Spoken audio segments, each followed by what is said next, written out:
Danas spremamo sač, imat ćemo goveđe meso, povrće, krompir, šargarepu i luk. Tako da, pošto je ovo prva upotreba ovog sača, moramo da ga stavimo da se zapeče, da se ne bi zalepilo. Kada se dobro zapeče, stavit ću sa strane ovaj masac, tako da stavit ćemo ga prvo da se zapeče i u nastavku ide meso i povrće.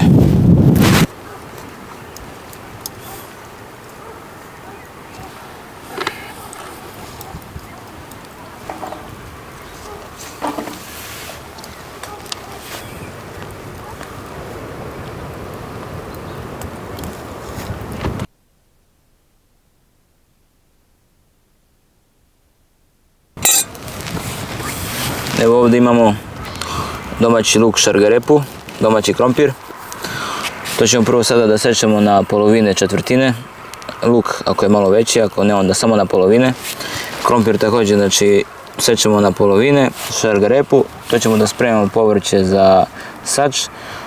Znači prvo mažemo sač sa maslacem, potom stavljamo povrće i odozgore stavimo meso.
Pošto se sač dobro zapekao, dobio određenu temperaturu koja odgovara tome da ne lepi, sad možemo da ga sklonimo i da mažemo maslacem, stavljamo, ređemo povrće i na kraju meso.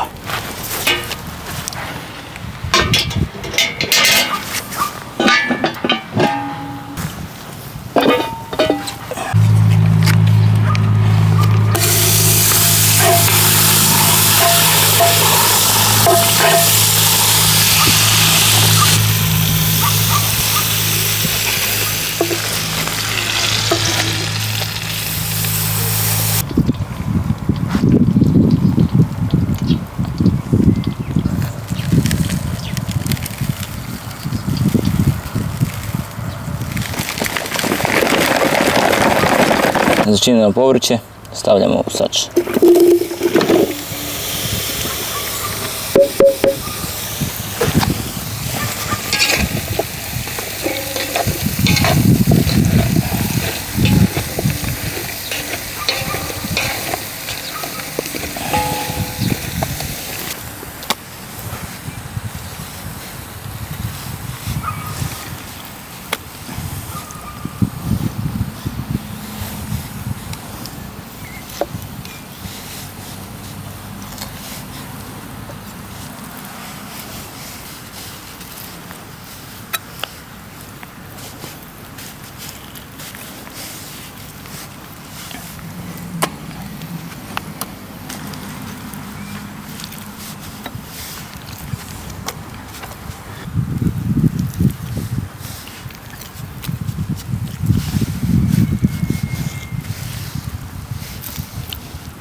Imamo juneći vrat, juneći but, juneće meso, 4 kila i jedno 3 kila povrća. Tako da to sve izmešano ide na visoku temperaturu, žar, jedno 3 sata.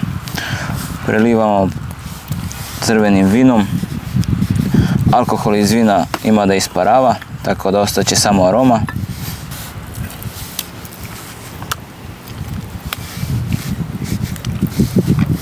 Imamo juneću plećku također.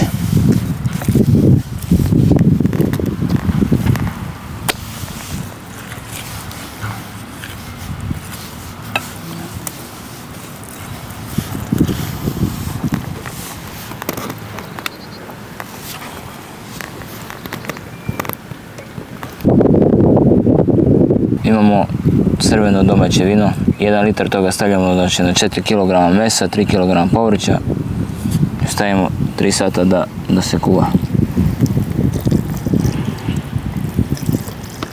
Alkohol ima da isparava, tako da ostaje samo aroma vina.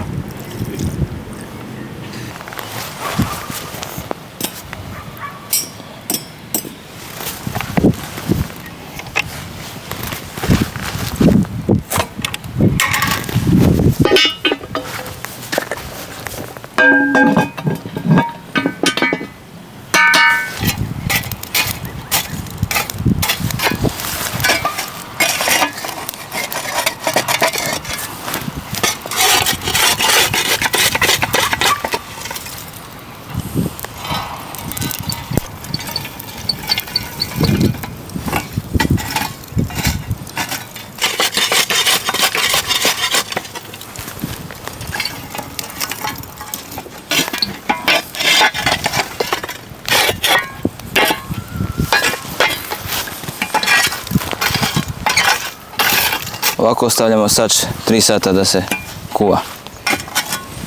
Prošlo je nekih 45 minuta. Sad bismo trebali meso da okrenemo. Ovo bojimo od vina.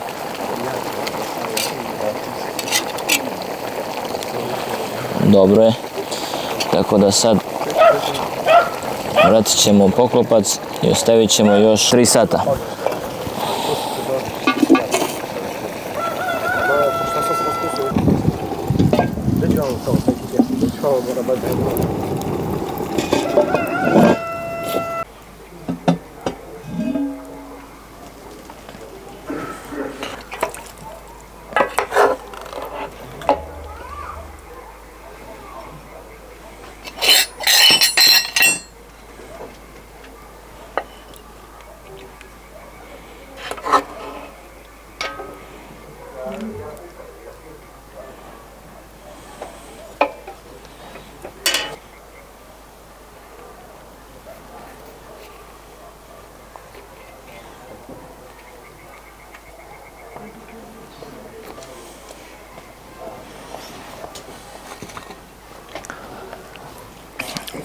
Sač posle 3 sata kuvanja je gotov.